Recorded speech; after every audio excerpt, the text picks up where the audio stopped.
Hello and welcome to Talk from Superheroes. Hey everybody, I'm Andrew Ivamy. And I'm Diana McCullum. And you're listening to Talk from Superheroes, where every week we discuss a piece of heroic television or film. And this week on the podcast, we are going to be talking about Season 1 of Peacemaker. We're talking about the whole shebang, Episode 1 Yes. to Episode 8.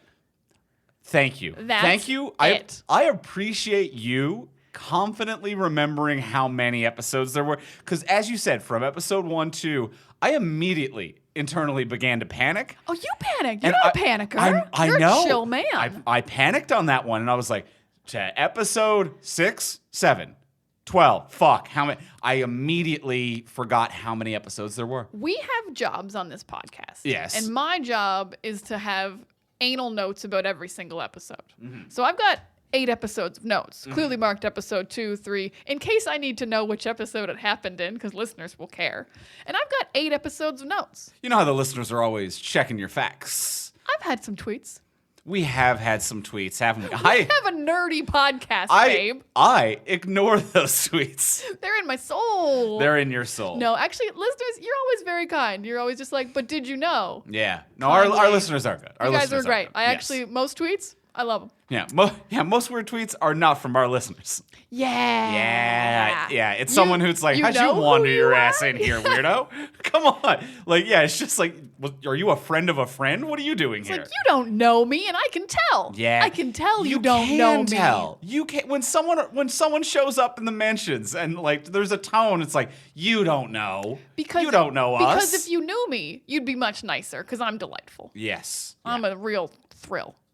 You're a delight. Thank you. What's not to like is what I say. I know there's 8 episodes in Season 1 of Peacemaker, and I'm about to review them. I'm all about the confidence. As a whole. Is what I'm about.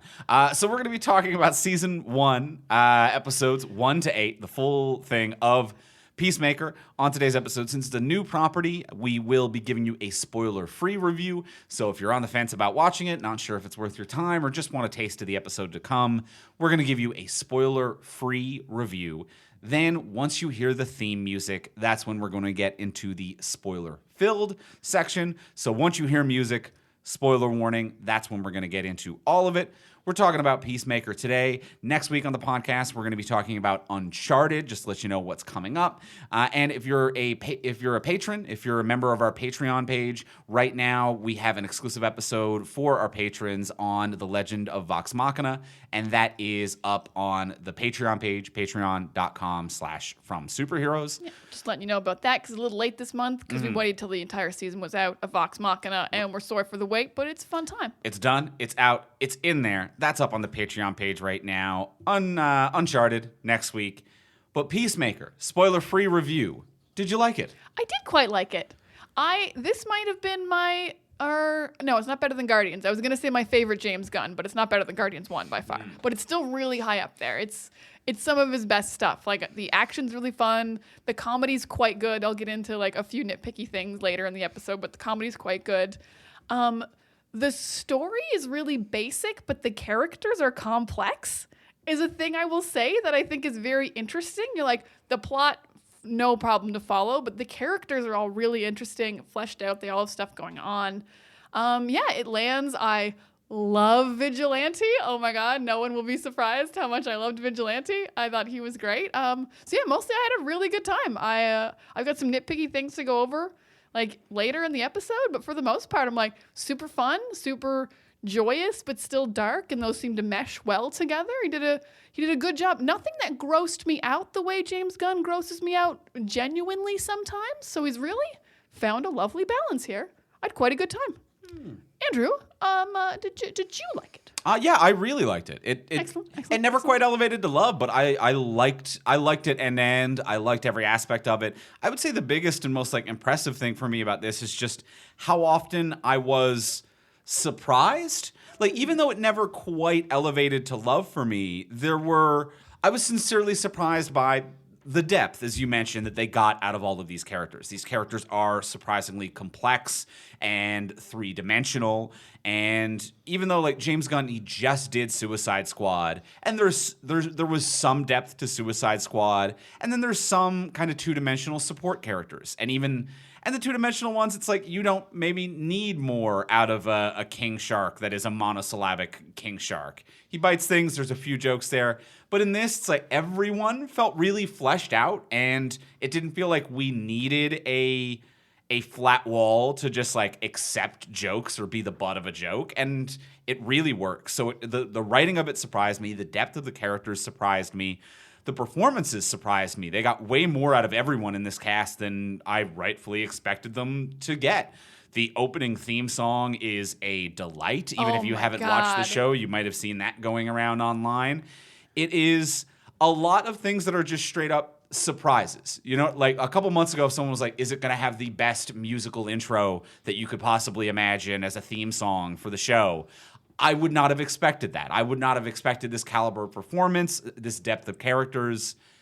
Truly, surprisingly pleasurable, I'm going to say, beginning to end. I think that's very fair because we were very confused about why, of all the characters in the Suicide Squad movie, John Cena got a show. Because we're like, everyone was pretty good, but John Cena did not stand out in any way because all of the characters in Suicide Squad were good, and he wasn't like a breakout. So we didn't understand why this show was going to happen. But he really did find... He found depth to Peacemaker, which I guess shouldn't be surprising because he's the main character, but he was like so one-dimensional in Suicide Squad 2. Yeah. But also like he just enough supporting cast that he could flesh them all out completely as well. And they all feel like people, you care about all of them. You are invested in what they're going through. It's very well crafted. Yeah, really well crafted. Really well crafted. Looks good. I had a great time with it. I recommend people watch it. Yeah. Oh, definitely. I would recommend people watch it. Very fun. And can it be spoiled? Not too much. There's like one or two things we'll bring up, but not too much. You didn't really have to stay off Twitter for this one. I'll agree with that. Yeah, there's maybe like one or two things kind of towards the finale in terms of like how things all wrap up. And it seems like Twitter went kind of wild, or social media went kind of wild with that right away. So unfortunately, maybe some things were spoiled. But I think like even then, it's just like, it's very mild. You know, it is, if you've seen the Suicide Squad movies, it is that with more depth, but it is, what if some dirtbags try to do a good thing, and dirtbags doing good things is inherently a complicated ideal. Yeah, and the most minor characters of all time, so not too much going on in like the greater no one with powers, nothing too much going on in the greater DCEU. Yeah, gun to your head if I said what's the A, B, and C storyline of minor character dirtbags do good, and you made a guess, it's probably kind of similar to what the plot line of this show is. Mm-hmm. Yeah. So it can't be spoiled, but should be watched. Should be watched, yeah. And with that said, let's now get into the spoiler-filled section. Let's talk about Peacemaker. He loves peace.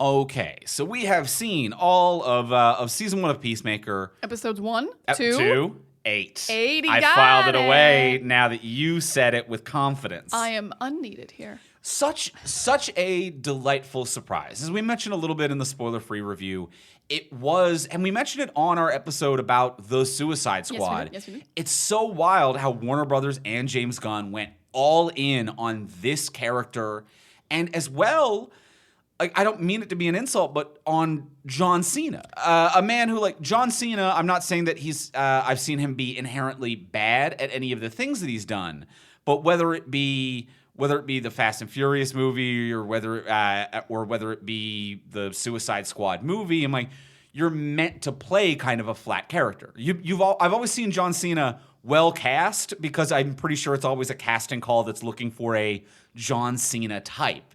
And I didn't think he would be able to have this kind of depth. I didn't think this character would have it.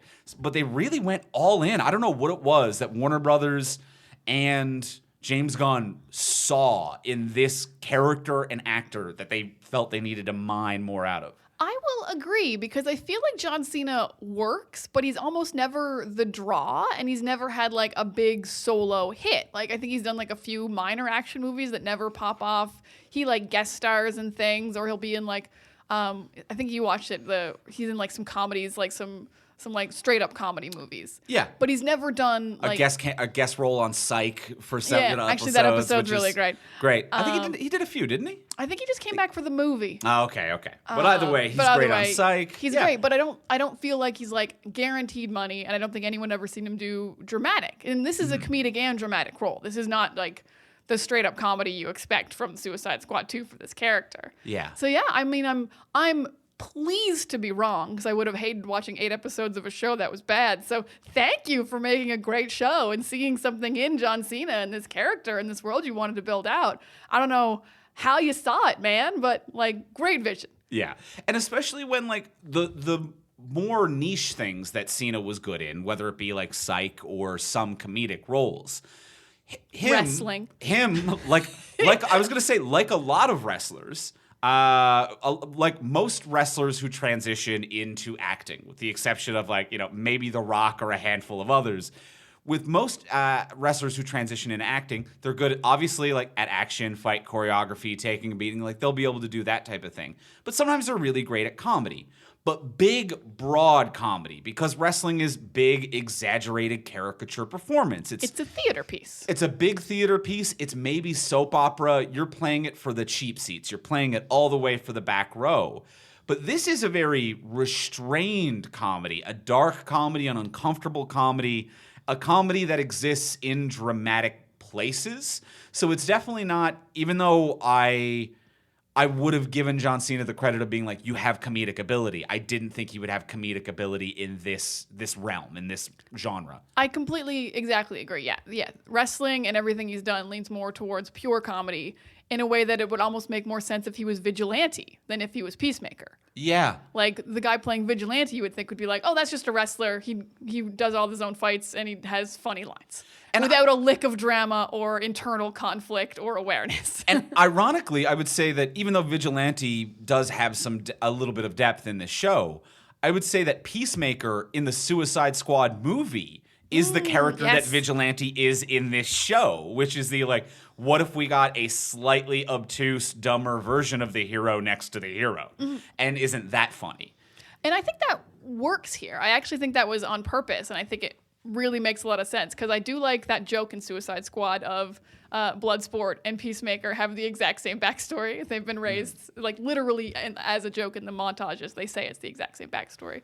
So then you get Peacemaker here, and his best friend basically is the exact same. I'm just a human murder machine with a secret identity. But in this show, what's nice is that Vigilante never changes, but Peacemaker is going through huge changes. So now you can see how far he's come when you compare him to Vigilante. Because clearly Vigilante and Peacemaker used to basically be the same guy. They'd go out and they'd kill, and they wouldn't worry about it, and they wouldn't think about it, and they had no internal conflicts. And now Peacemaker's going through all this stuff, but Vigilante never is. And it's really showing how far Peacemaker's gone. Interesting. Mm-hmm. Yeah, I think that that's a very interesting perspective, and it kind of shows that maybe there's something more that we could do with Vigilante next season to be like, give a similar arc then to that character. For more Vigilante. I loved him so much. You would be. You love a sidekick. It's a new kind of sidekick. A sidekick that's never been done. Just like a more murderous than you sidekick. Yeah. A sidekick you got to kind of be like, no. But is still really fulfilling a sidekick role in the fact that he's just constantly jumping in to help Peacemaker. Like he's going off too much to kill, but he is always there for Peacemaker. He's like, I will stab a guy in the neck for you. I will fight the cops off for you. I will blow up a giant cow with you. He is filling every sidekick role, but also he's like a bit much. He is a bit much. And he can't be stopped. He's a bit much. He can't be stopped. He has no powers. He's a delight. He's got guns and a sword. Love that. I do find it's putting me in such deja vu anytime that he's on screen, because without the mask, this actor has such Jack Quaid energy. Who is the lead from The Boys? If our listeners don't recognize Jack Quaid as a name right away, but he has such strong Jack Quaid, like I'm kind of a meek guy in glasses, like energy, and the character itself is so Deadpool that there are times with the mask on where I'm like, is this Ryan Reynolds? It is Jack Quaid, Ryan Reynolds kind of wrapped into one. I will get to my first little complaint, and I only complained because I loved Peacemaker. I was a little annoyed as the season went on. I feel like they kind of lost who they introduced Vigilante as. Because when they first introduced Vigilante for like 3 episodes, the way I read him was super competent, loves Peacemaker as his best friend, and is like, like super competent killer. Are you talking about Vigilante or Vigilante? Vigilante. Oh, sorry, Vigilante. Yes, okay. Yeah. Vigilante is this like super competent, like better than Peacemaker at a lot of things. Like I hide my identity better. I might be like, I've been training more. You've been in jail for 4 years. He's able to track Peacemaker when he's with the team, when they go to kill the senator. He's like very good. And then like halfway through the season, they just made him really dumb and bad at things. And I found that to be a really weird switch of suddenly like, now that he's taken his helmet on, he just doesn't even get concepts. Right. He was a cool guy in the shadows, and then they turned him into a clown once he took the mask off. Yeah, I found that annoying because I really, really liked him as like a cool guy who like said some dumb things every now and then. But then it would be like, he'd be like, let's ask the alien if the color teal is nice. And I'm like, that's too dumb. Yeah, you know what? That didn't bother me, but as you lay it all out, I'm like, that is actually, now that I think about it, a dramatic shift that they did with that character that doesn't make a lot of sense. It doesn't make a lot of sense. And then there were little shifts, and I'm only noticing them because he was my favorite, and I was like so bothered by them. Like later, like when we first meet him, he's like, Peacemaker, your dad sucks. He's super racist. Being racist is bad. I kill racists. And he never like is racist, but like there's later episodes where he like argues he can use the word Oriental. And I'm like, you seemed really like aware and PC and like progressive, and I don't understand where this conversation came from. Right. Just like it feels like they lost the track of him.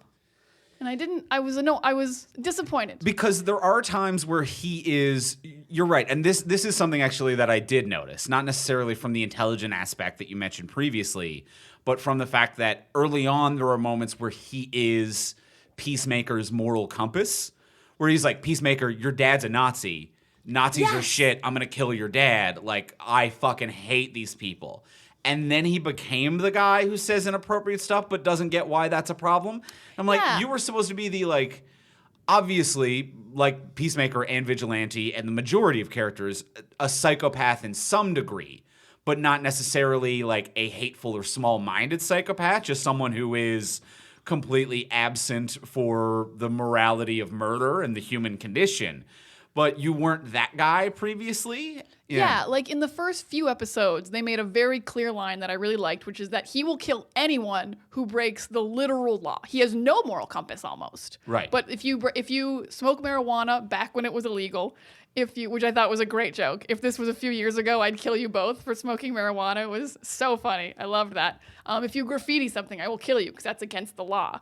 But then later he'll have lines that are like, you and me used to kill people and sometimes we'd have an oopsie and we would kill innocent people. I'm like, well, you can't admit that or you've broken your only line. Right. So yeah, they lost the track of him a little bit, and I found that disappointing. But overall, I loved Vigilante. I think what they wanted to do maybe with that, and it just didn't quite stick the landing, was I think they were trying to have at the beginning of the season Vigilante somewhat be Peacemaker's moral compass, to be like, your dad's a racist. Here are the bad people, or here is my fucked up definition of who is bad, and I'm trying to steer my friend Chris in a slightly right direction.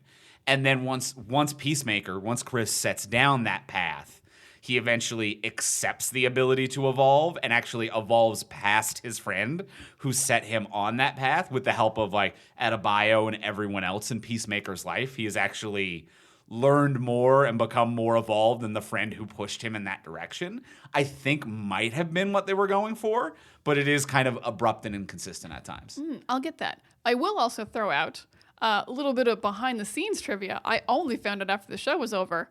A different actor played Vigilante for 5.5 episodes. Oh. Chris Conrad, he was Johnny Cage in Mortal Kombat 2, Annihilation. He was Vigilante. They filmed 5.5 episodes of him as Vigilante, recast him, had to reshoot James Gunn said in the interview it was all the scenes. I would assume it would only be the scenes where his helmet was off and you could just ADR the lines. Unless they're particularly physically different in terms of actors. Like if one of them's a little bit bulkier, he's a pretty skinny guy, Yeah, the current vigilante. if one dude's 5 foot and 300 pounds and the other dude is 7 foot, 150, yeah, it wouldn't maybe, work. but I don't know. I'd have to look up a photo. But Because, yeah, if it was just ADR lines and, like, they kept because it was creative differences. So he was doing Vigilante way different than this guy ended up doing him. I'm sorry, your name's Freddie, I think. Freddie Stroma. Freddie Stroma, I love you. You're so great. So he must have been doing a very different performance than Freddie because they left for creative difference is why they separated from the first actor. So I'm Okay. like, did originally this guy was more of like they figured out Vigilante and then the later episodes they kind of lost the thread when the other guy was gone. I see what you're saying. Or like, yeah, maybe they wrote it a certain way, but then as the new actor comes in and is like making it his own kind of thing. Yeah, I could see that definitely being a complication, and that might perfectly explain what is going on there. You switched actors mid-season. Which is wild. I can't believe I hadn't heard of it until literally after I was like checking the actor names. And I'm like, wait, what? 5.5 episodes with a different like third lead character? This is also the first that I'm hearing of. I was saving it to share on this show. You and your juicy goss. I've got some hot goss about Peacemaker. Actually, I think that's the end of it. I think that might be. That might be all of my hot goss. So we like Vigilante. Love we Vigilante. like Peacemaker, and we're impressed with both of the performances. But also, everyone in this cast. I think Adebayo, Danielle Brooks, who plays Adebayo, does a phenomenal job, is absolutely fantastic. And so is the rest of the semi-Argus crew. I guess I was like, do I call them Argus? They're off the books. The crew, we'll say. I will say Adebayo at her press conference said Argus agent has press conference. Right. So some journalists think she's an Argus agent. But yeah, the crew is all very good. Yeah, this is very much like a team where you could just have like throwaway characters who never get kind of looked at and are just there for jokes, and they all have depth and performances that are cool. I was really surprised. I know we're on Adebayo, but I was so surprised how much sad I was when Myrn died.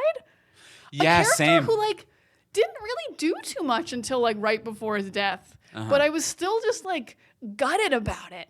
Yeah, it was just something that like that was the stoic guy who was always there, and then also like getting that little bit of vulnerability of like I am a butterfly and I'm a voice of dissent, and like finding out this bit of vulnerability from him that kind of explains a bit of his coldness away. And I think that is part of a through line of the show for every single character as well, is that this show is all about finding out the vulnerability that is the reason for a person's coldness. And that is the theme for every single character. Oh, babe. Which is Therapy for characters from Andrew Ivamy. it's a thank you. It's a complicated show for how it approaches characters and why characters are flawed but redeemable, and there are mixed successes within there. But I think like getting his vulnerability and finding out that is why he is cold and he is distant from the team really gives a lot of love and warmth to that character. I think one episode before his death or whenever that was, but very, very quickly beforehand. Yeah, and also because he had been so cold and like shut down, when he does have that big emotional outburst where he admits he's a butterfly, and then what does he say? It was absolutely beautiful because she's like, you killed a man to take over that body. He's like, yeah, I did my best. I killed the worst man I could find, and I have his memories, and even I know he was capable of change, but I have to live with that. And it's great acting and really beautiful writing. Like, Yeah. just the layers that you gave this character, like within a character of like a kind of a hero rogue butterfly, but he's also bearing this terrible guilt over having to kill a man to take over his body, even though he was terrible. There's many layers of morality in this show, and it kind of is constantly asking the question of what the right thing is and answering it in a satisfying enough way, but not in a way that bashes you over the head with it. And I think Adebayo's character really works and kind of follows that theme of like the vulnerability that explains your coldness to a certain degree, but of like her coldness is betraying Peacemaker and kind of taking advantage of this crew despite, being maybe the warmer or more socially outgoing member of the team, might be the most duplicitous of all of them in the grand scheme of things. Yeah, she's the least jaded and the least experienced, but kind of because of who her mother is, like I think she's secretly kind of like learned all these skills kind of in the back of her mind throughout her life and is much better at them than she thinks she will be, and no one else expects her to be good at them either. And I think she doesn't like how good she is. She's surprised how good she is at them because, apparently this is her first gig. She used to run a dog shelter. So why would she be good at manipulating Peacemaker and manipulating Vigilante to kill Peacemaker's dad in jail and hiding evidence in Peacemaker's home and befriending him? But even though she was genuinely befriending him and didn't want to do it, like in my heart, she was befriending him for realsies. Mm-hmm. But a complex character of like someone who had a dog grooming business, who has a partner and a life and is living out of a hotel but needs work and doesn't want her mom's help, but also doesn't want to admit that her mom's the bad guy as well. And yeah, her conflict of like, do I betray my mom or do I betray this team that I don't know, or do I betray my wife by not telling her what's going on? I love that she took her wife's last name to like get away from her mom. This was very cool. Mm-hmm. It was, Adebayo, again, like complex without like hitting you over the head with like, look how complex these characters are. They're deep and they're like Batman broody, but they're not. They're not Batman broody. They're just like, we got to go to work today and shit's happening. And it's the Adebayo storyline, I think, was like a great way of paralleling Peacemaker as well. In both of them coming to terms with the fact that their parent is the villain, despite they wanting their parent to be redeemable. I hadn't thought about it that way. And I think it is Peacemaker killing his father and being like, I don't have to put up with this shit. And obviously Adebayo's not as inclined to violence as Peacemaker is, but her going to the public, whistleblowing, betraying Argus and her mother, I think is caused by the moment of inspiration of being in the van and seeing that Peacemaker was able to come to terms and get over his denial of who his father was, come to terms with it, and address and confront that. Yeah, so I like that parallel that they have between her and between Peacemaker. Man, therapy's continuing for Andrew and these characters. You are crushing this. Yeah, Thank you. Yeah, it all comes together surprisingly nicely. Yeah. And then you go ahead. Please. What? Please. But did I have anything to say? Well, that's the real question. I was gonna say, just everyone else on the team, like Jennifer Holland as Harcourt does a fantastic job. Steve Agee as well, very funny, very fantastic. I really liked Annie Chang, who played Detective Song. Oh my God. She got to be in the whole season, so it doesn't suck that much. But when she got butterflied, I was so upset. I was like, I want her to beat the Nazis up. Like, she didn't get to kill any Nazis or even arrest them permanently. But she was so cool. She was cool. She gave a great performance. She really owned that character. And the thing that really floored me is that she really switched her performance when she got butterflied. And I found that very impressive, where like it wasn't a parody. Like it wasn't like, I am alien now. But I'm like, she found this fine line of like a performance that switched that made me feel like you are a completely new character who does somehow have the memories and body of your previous one. Like the voice was slightly digitally modified, but I'm like, it's still a different cadence and rhythm and your posture and you're carrying yourself differently. And I think it was just this absolutely flawless, brilliant performance of splitting the difference between a caricature of an alien and not doing something different enough to be noticed. And it was just in that goddamn sweet spot. And she gave herself such a hard task, I would say, because the aliens have no emotions is kind of their thing. But they're like pretending they have emotions, like based on your memories, they're working on it. Or they have very few emotions. So knowing she would eventually be turned into a butterfly, she still chose to make this character very deadpan and very stoic, which is not all that different from a butterfly. So she didn't really give herself very far to go. So it had to be a very nuanced performance once she got butterflied. But you can feel it, and it feels genuine, and it feels like just a little bit alien, that whole thing of like, And the makeup job, I think makeup did a great job of like just keeping her bloody as well, like never wiping any away, just like she's fully bloody the whole time. She does not care that she's covered in blood. And like, yeah, this little bit of performance of like smiles are different in each face. And That really great. That shot of all the smiles. Oh my God, how did you find so many people who can't smile right? Oh my God, beautiful shot. Incredible shot.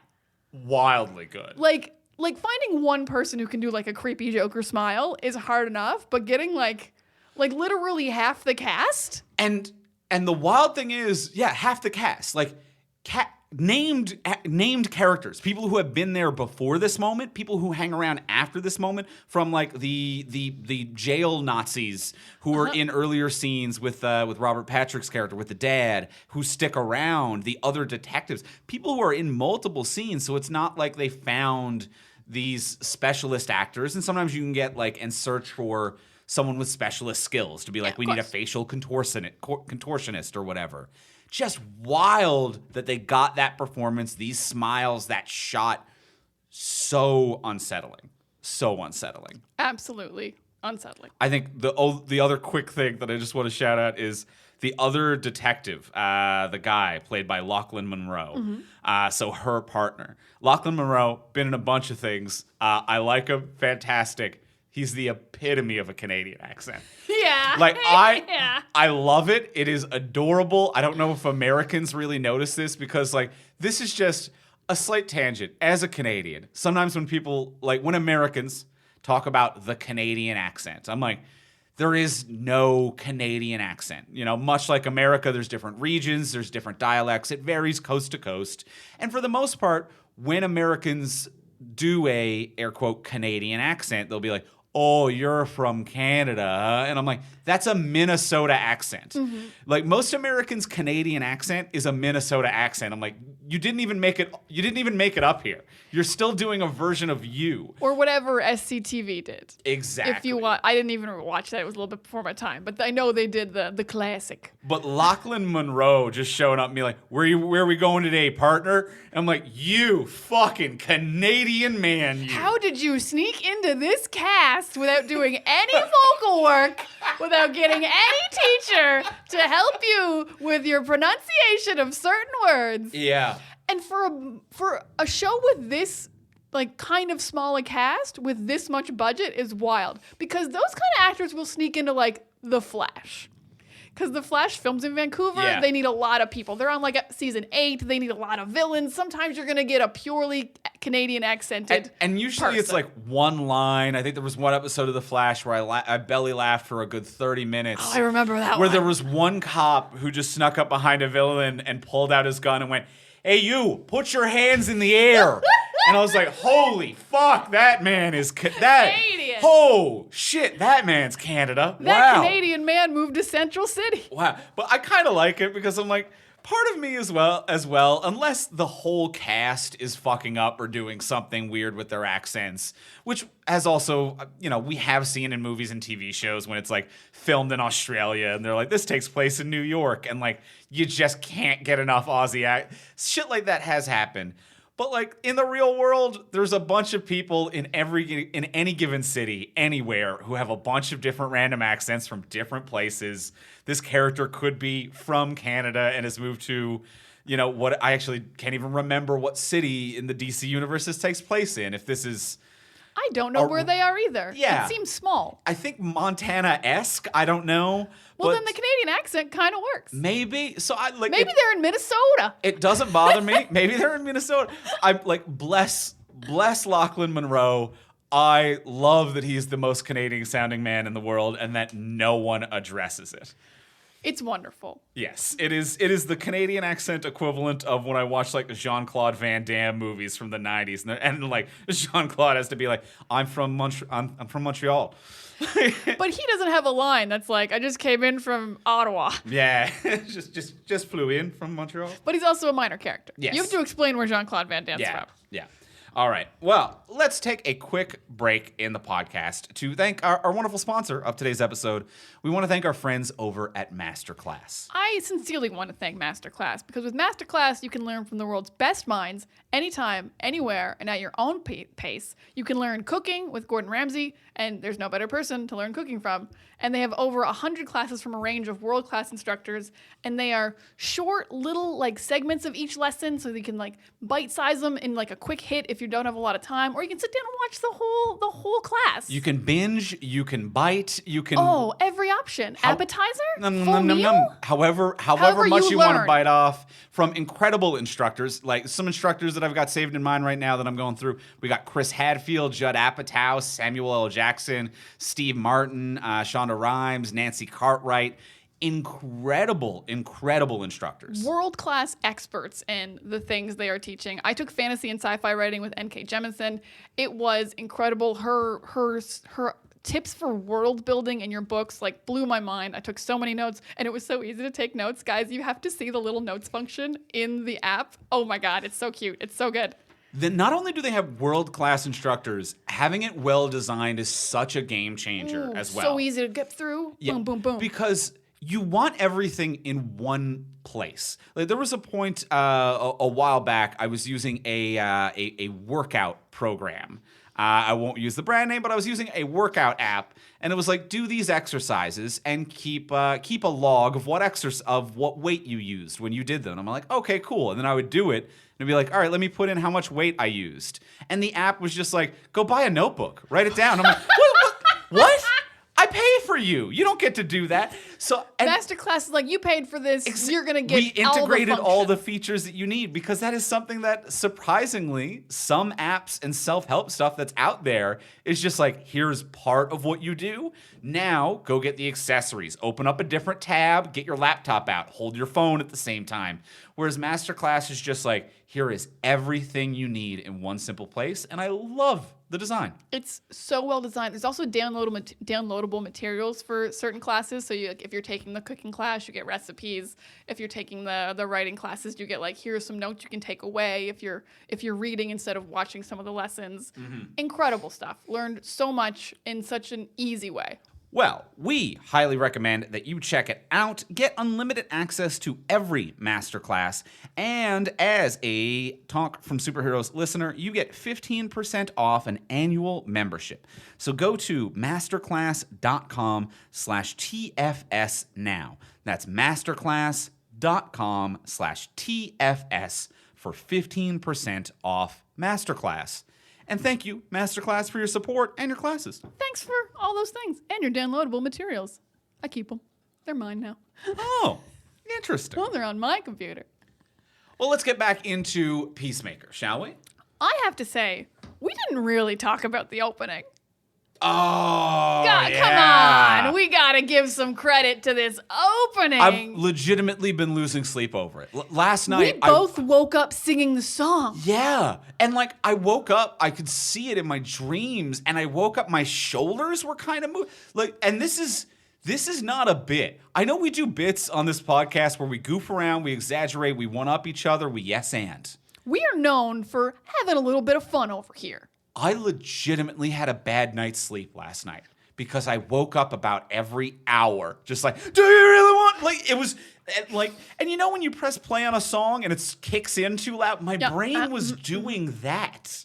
It's weird, I will say, because we were watching week to week, and then we got a little behind, so we watched like 2 or 3 episodes in a night, and that's when it got bad.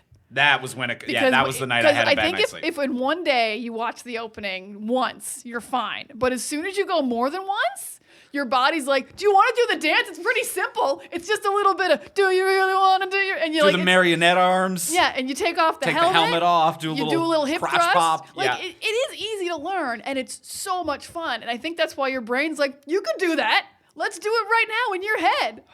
Oof. And, I've also done it with my body. But when I'm trying to sleep, I'm not trying to do a dance, brain.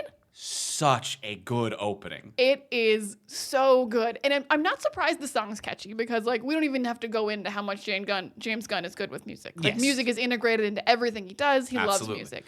But he's never done dance. And all the things He's we've done seen. music video. Like Guardians 2 has that Hasselhoff one, which is like a music video, but I don't think there's choreography in there. He's never done like, I'm the fun dance guy, like an OK Go video. Right.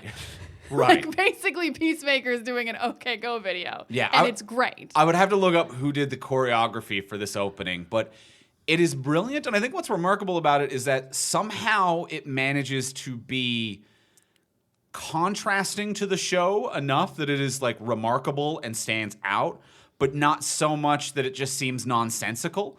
Do you know what I mean? Like, it's just like, it's not the tone of the show, but it is the tone of the show at the same time. It's definitely not the tone of the show, though. It's definitely not the tone But of the show. I'm so excited every time it's about to happen. It's almost great that it's not the tone of the show, because the show is like darker comedy and then darker seriousness. So it's kind of fun to have like, you get like 5 minutes of opening and then it's like, let's be real silly for a minute and a half. Right. And then we'll get a little bit more like dramatically funny and dramatically dramatic, and we'll have action scenes and there'll be blood. But remember that minute and a half, things were silly. It's fine. Everything's fine. There's a silly little dance in this show. Like, and by silly, I mean very well choreographed. And you really like found a way to highlight everybody. Like, no one is bad. Like, I don't know how long they practice, but no one seems to be a professional dancer. Maybe if that's not the guy who actually plays Vigilante, because he's doing flips and shit. Yeah. So maybe someone in the Vigilante costume is doing crazy stuff. But the st- rest of them are everyone just else the is actors. And like, you know, it's not the most complicated choreography in the world, but it's still something that do not underestimate how difficult simple choreography is. To look, and especially when you're all doing it at once. And when you're not It a can trained look- dancer in any way. Like, it can be off very easily. it's been a popular dance for like 8 years, and there are adults who still don't have the coordination to floss, which is one move. Think about it. Like, you, listener, right now, do you know, would you confidently be able to, for the opening of a TV show, floss one dance move that you've seen a million times that everyone has done at some point over the past 5-10 years? How long has been flossing been a thing? But it is very difficult to get non-dancers to learn any choreography. Yeah, especially in a group. Not just like you have to do it on your own so you can kind of be off. You don't have to bend your elbow at exactly the same height as everyone. But they are in unison, looking amazing. Everyone rocks in this opening number. Yeah, including Eagly. Eagly's my second big positive for the second half of the show. We fucking love Eagly. I'd die for Eagly. I'd take a John bullet Cena for Eagly. would die for Eagly. I would die for Eagly. We're all just living for Eagly at this point. Absolutely living for Eagly. They have done such a good job with Eagly. Not just in terms of like, obviously it is an animal sidekick. A companion is always charming, always fun. They've written it really well. The animation of Eagly is really what sells the shit out of Eagly, because I know that's not a real eagle, but they have figured out to animate the awkwardness of a bird, because Eagly will walk around, but Eagly looks like he doesn't want to walk around. And birds don't want to walk around. Yeah, he moves like the Grogu puppet. When the Grogu puppet walks, like, oh, it's not good. And that's how you know, and that's why you feel like he's real. Because you're like, well, if that was a fake bird, he would walk more smoothly. Yeah. He would have grace. Yeah. And he's made of feathers and has nothing in his bones. Why would he walk awkwardly? But he is, he's got like talent. He's not supposed to walk. He's a flyer. The ability of the CGI on this to recreate the ugly and inelegant parts of nature is actually what's way more difficult than making it very fluid and mechanized. Yeah, and I will say, he probably is 100% CG, but every now and then I'm like, oh, I think that's a real bird. I felt I it have in my... no idea when there's a real bird, if ever. I have not looked it up, so I have no information. I have on no this. background information on this. I know that half of Vigilante is fake. Analytically, in my brain, everything that I know about TV and filmmaking, budget, resources, how birds work, every realistic aspect of my brain says there was never a real bird anywhere near set or any actor. But I agree with you. There are times where my heart wants to believe. I think it's not crazy to believe in Eagly. I think we could, because in some scenes he's not doing anything crazy. Like if you just need a bird in the backseat of a car, you hire a bird wrangler for a day, a falconer, Sure. or whatever, an eagler. An eagler? I don't know what the eagle equivalent would be. Yeah, I think they've really got the field on falcons. an animal wrangler, we'll say. Animal wrangler. And you just stick a bird in the backseat of a car because he just has to be back there for everyone to say, is there a bird in the backseat of your car? And then you'd have to animate a bird. Right. So I think that's a little cheaper than hiring CG guys for like 4 days. But sometimes he obviously has to be CG. But sometimes when he's just standing there, I'm like, I think you can train eagles. But here's what I mean when I say my heart wants it. Even though all of my logic says it's not possible. When Eagly hugs him, my heart was like, that's a real eagle. And that is hugging actor John Cena. You were at a bio where she was like, a miracle just happened. An eagle hugged a man. I believed for a minute. Wow. I don't know. What a spiritual I broke moment inside. you had. No, I can see it in your eyes that you sincerely mean this. I was like, no bits, guys. Yes. And Andrew was touched. And that was the fucked up thing in my head, is that I didn't believe to the point that I thought Eagly's hugging Peacemaker. I thought, wow, that eagle is hugging actor John Cena. So you were able to remove one level of fiction, but also not remove all the other levels of I'm fiction. fucked. Oh boy. I'm fucked. Oh boy. And I'm fucked up. Andrew's therapy is gonna get turned right back around on him any moment now. I want to talk about Judo Master for a minute. Okay. Conflicted on this guy. Really? What's conflicting about Judo Master to you? I don't know why he's in the show. It's not tied into the A storyline enough. It seems like they're trying to seed it for a season 2 thing, judging by the end of the series. Judging by the end, yeah, he never paid off to me. He certainly had some, like, love the Cheetos. He certainly had a lot of fun. Right. A lot of fun fight scenes. I loved how constant angry. flaming hot Cheetos. Is this what, like, to me, I was like, are you a different alien and this is your cow?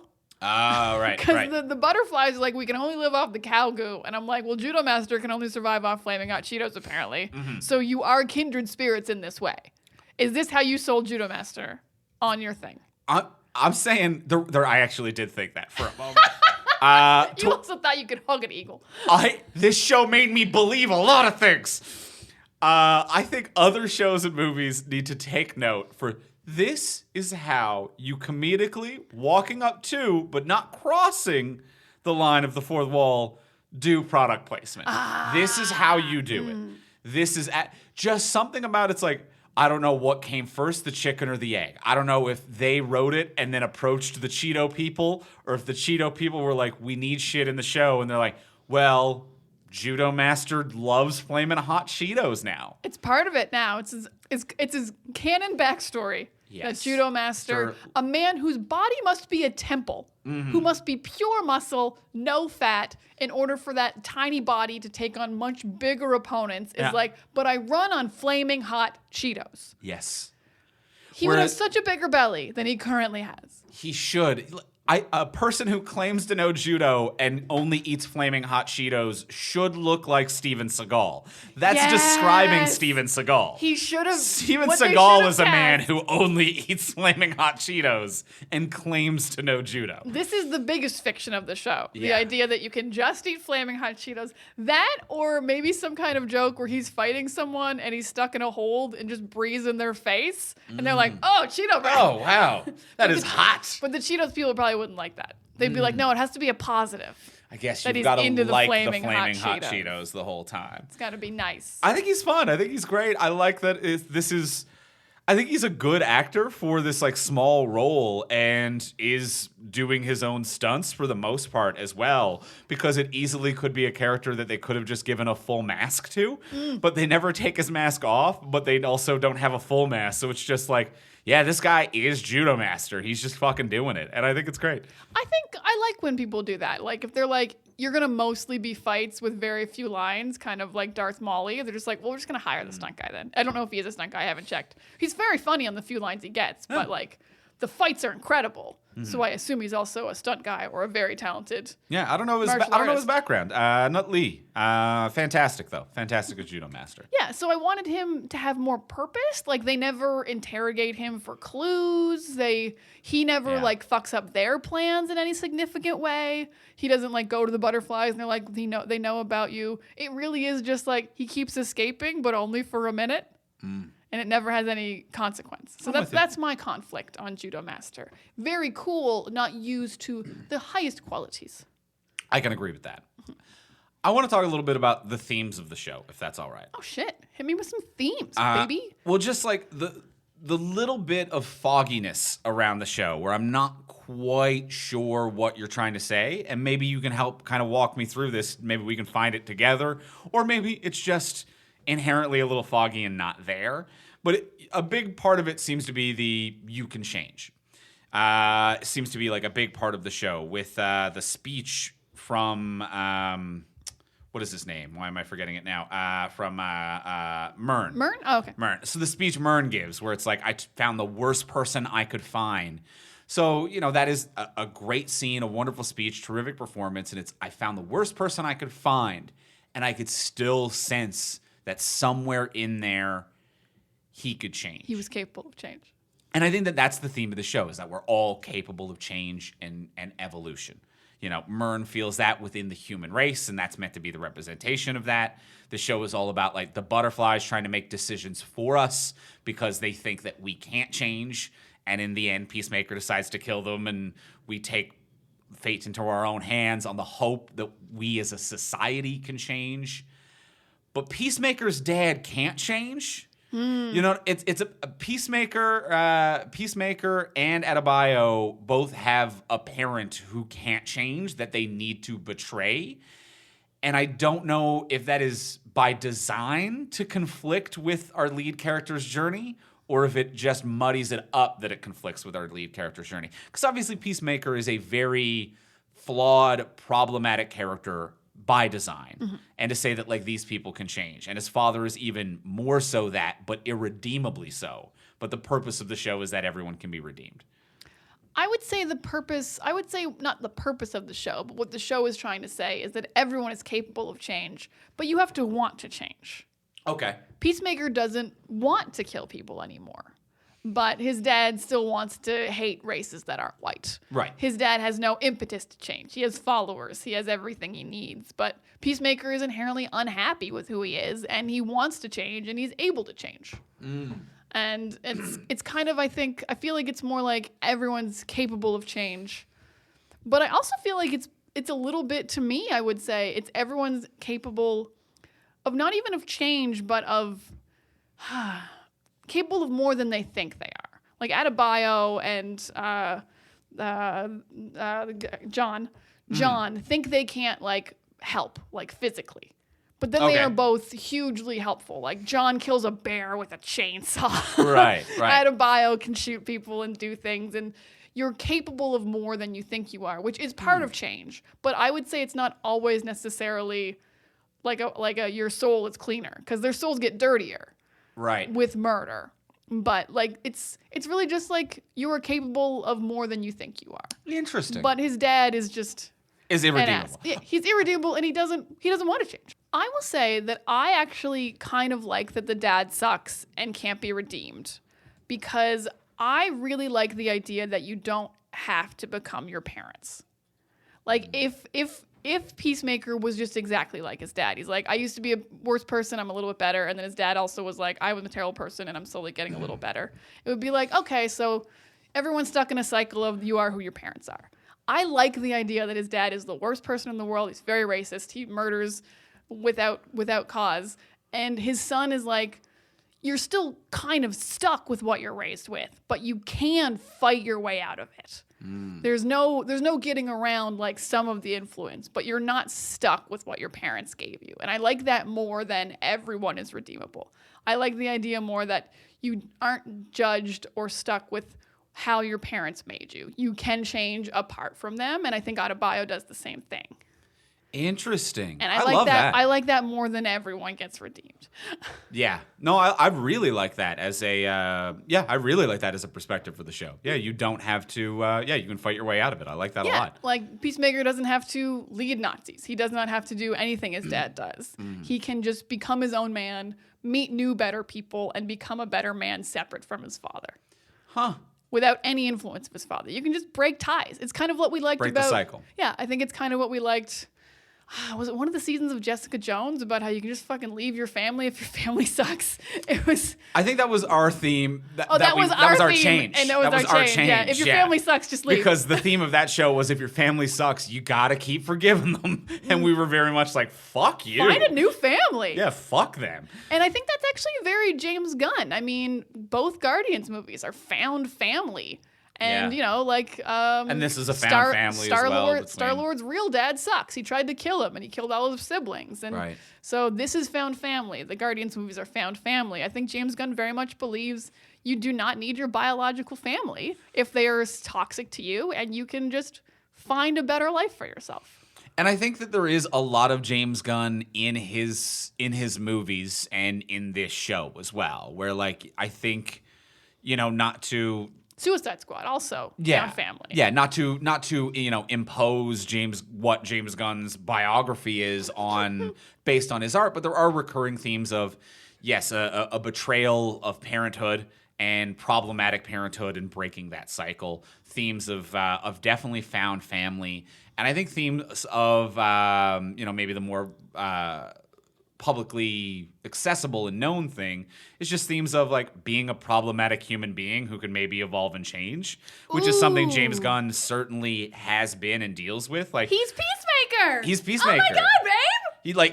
He's Peacemaker. He's at best, he's Star-Lord at times. Like, this character of like, you're a dick. You say stupid shit and we don't like you for it. Think before you talk. And he changed and he evolved to the point where like the entire Guardians cast went to bat for him and said, we want James back, unfire him. Yeah. He's not the person he was when he made those tweets 15 years ago or 10 years ago or whatever. So I think Peacemaker is a surrogate for James, and I think that there are definitely some, having no insight or not read a secret biography or anything, but I think there are definitely... You haven't read the secret biography? I haven't read the secret one. I've read the secret biography. But like, I think there are definitely aspects of James's personal life that are recurring throughout his art and really show up in this one. I love that because I think that's the most currently relevant. Because, like, he had to go to DC because he was fired from Marvel. Yeah. And so, like, that is the most recent thing he's gone through writing-wise in his life. I love that. That's an incredible insight. And I think it rings true in a way that isn't, I'm hitting you over the head with this. You really have to look for it. Yeah, I think that's great. I will say, if we're on, like, the James Gunn writing, I will compliment and not compliment this man in saying it's very impressive that he wrote and directed 8 episodes.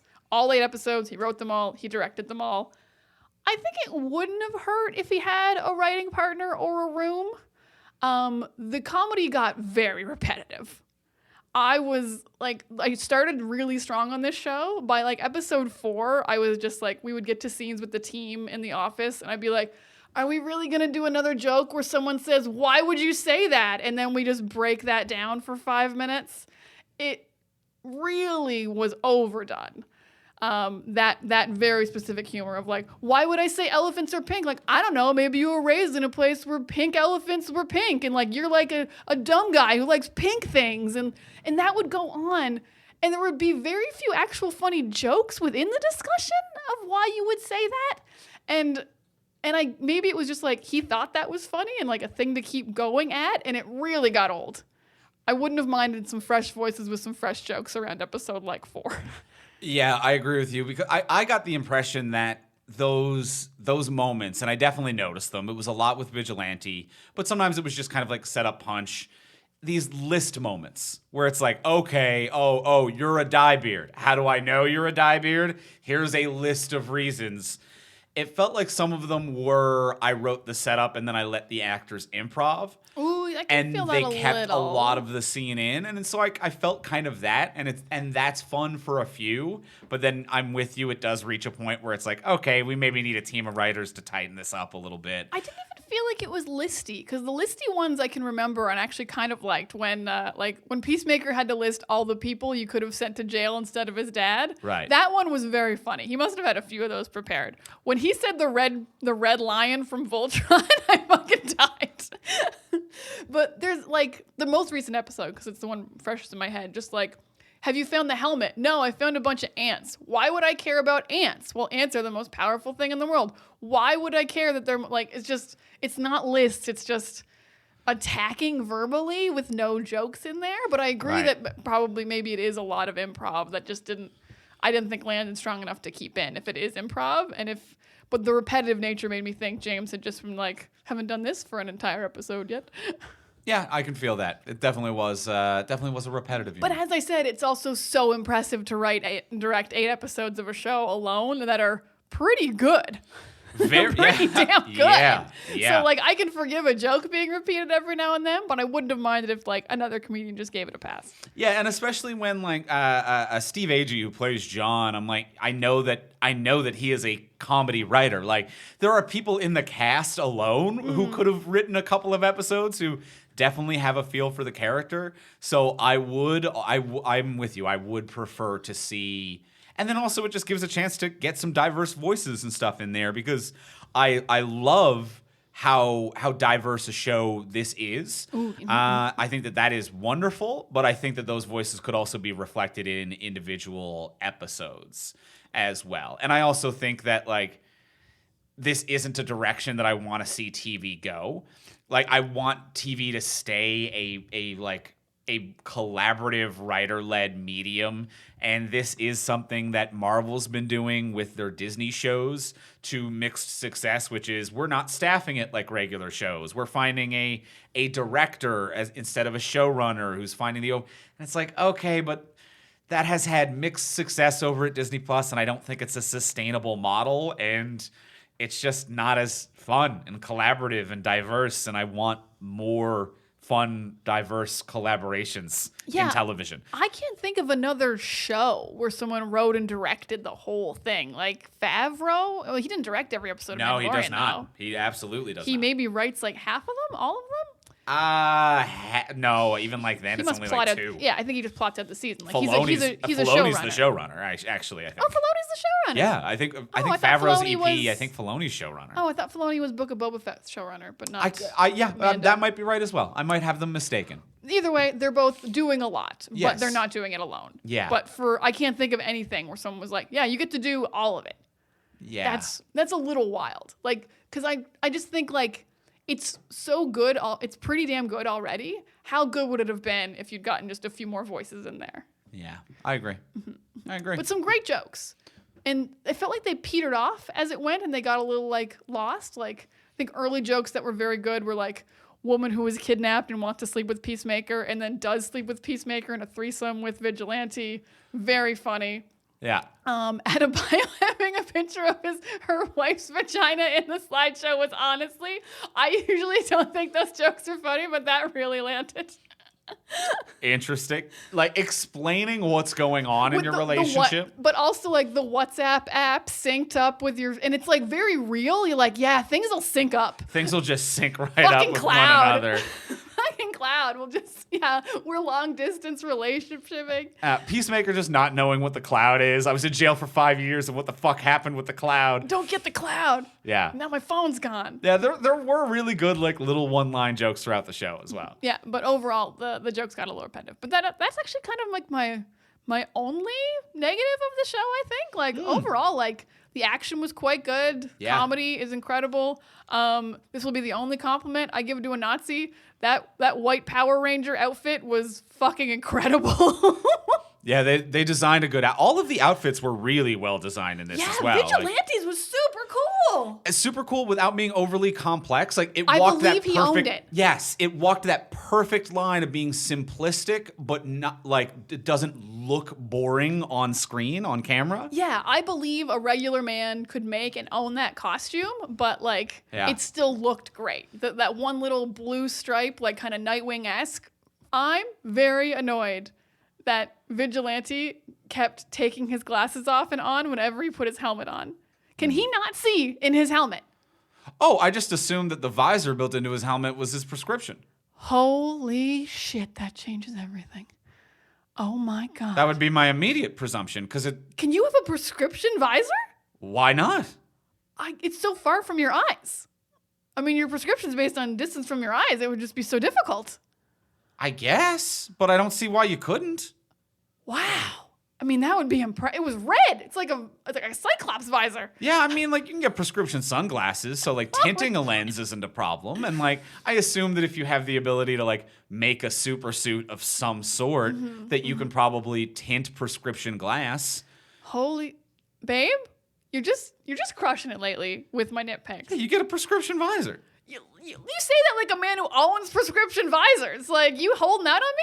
I'm not holding out on you. I got good eyesight. I don't need prescription visors. Andrew does have incredible eyesight. But you could conceptually, I'm not saying it's easy, and I'm no optometrist. I've always said it on the podcast.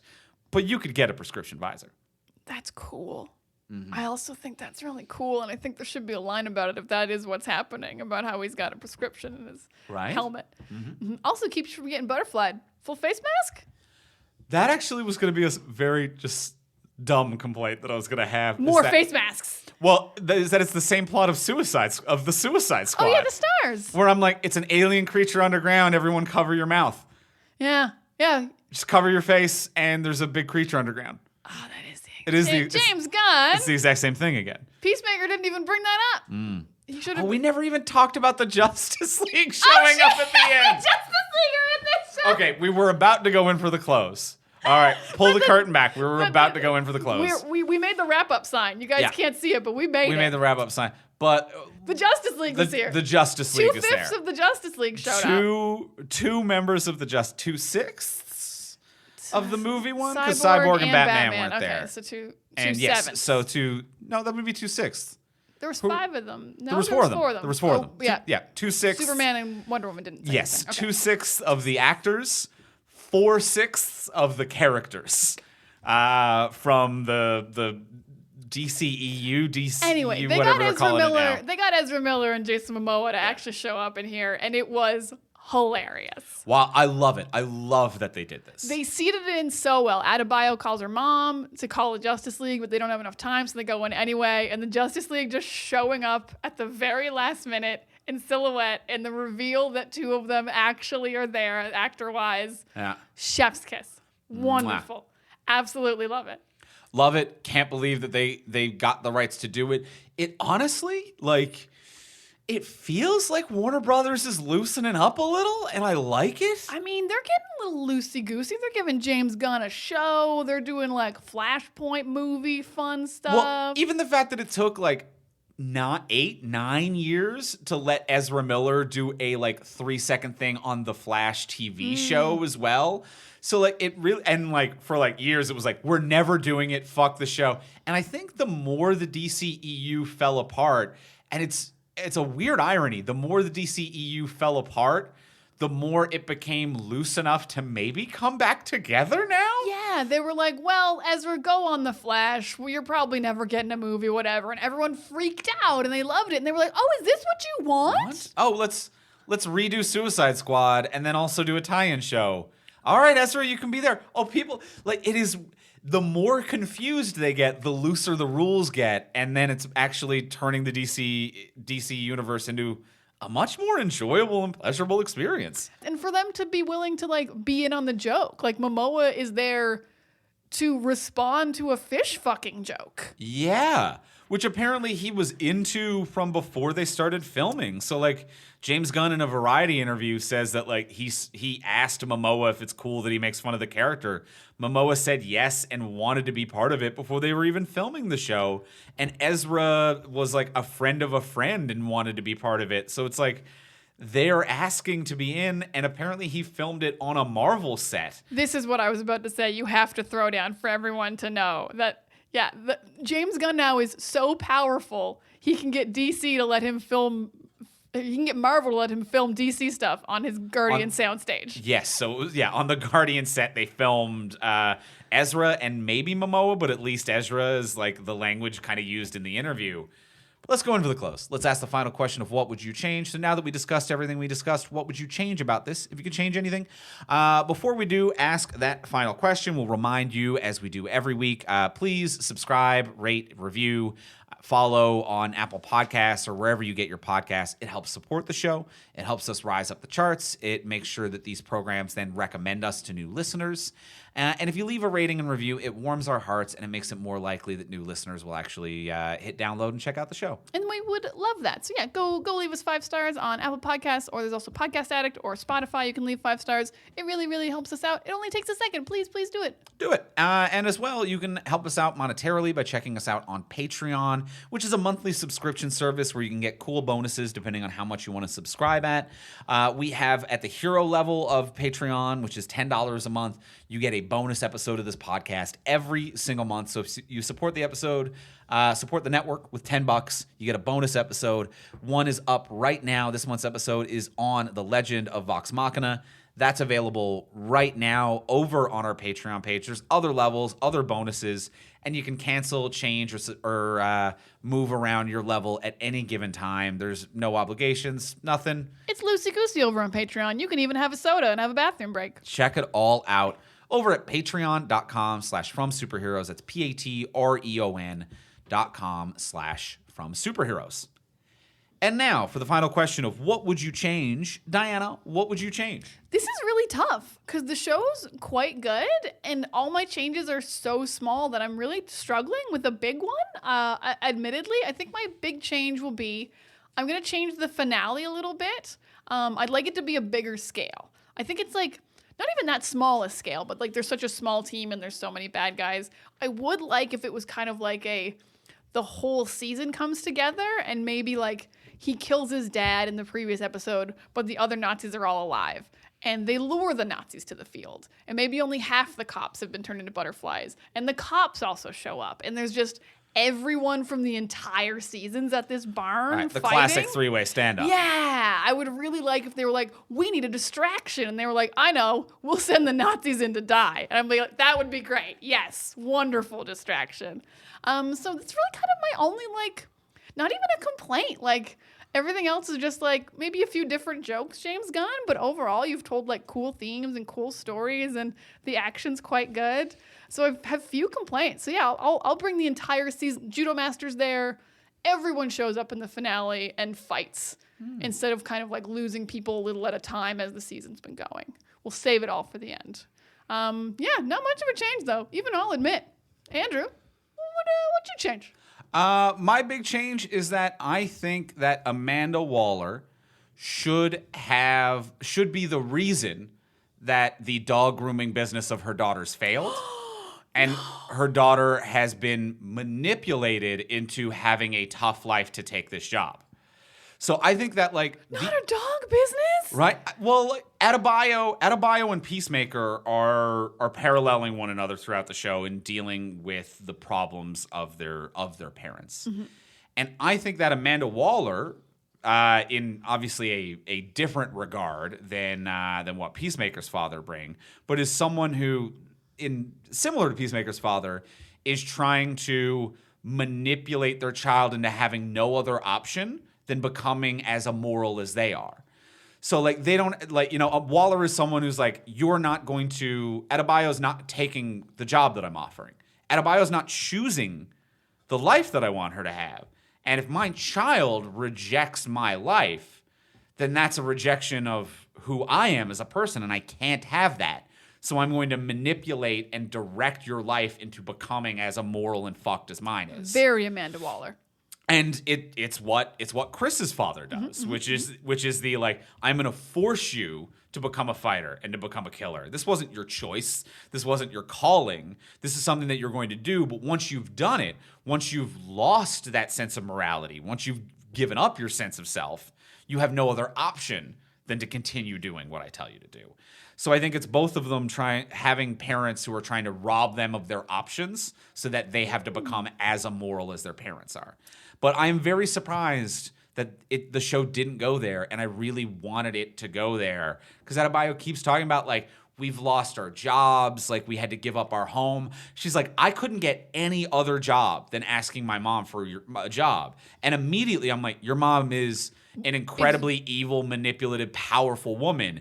If you and your wife can get 0 jobs anywhere in the country, your mom is job blocking you. Your mom is making sure that you cannot get jobs anywhere in the country. Because your mom is the head of a huge business. So if you do need a job, she could definitely get you like a safe desk job.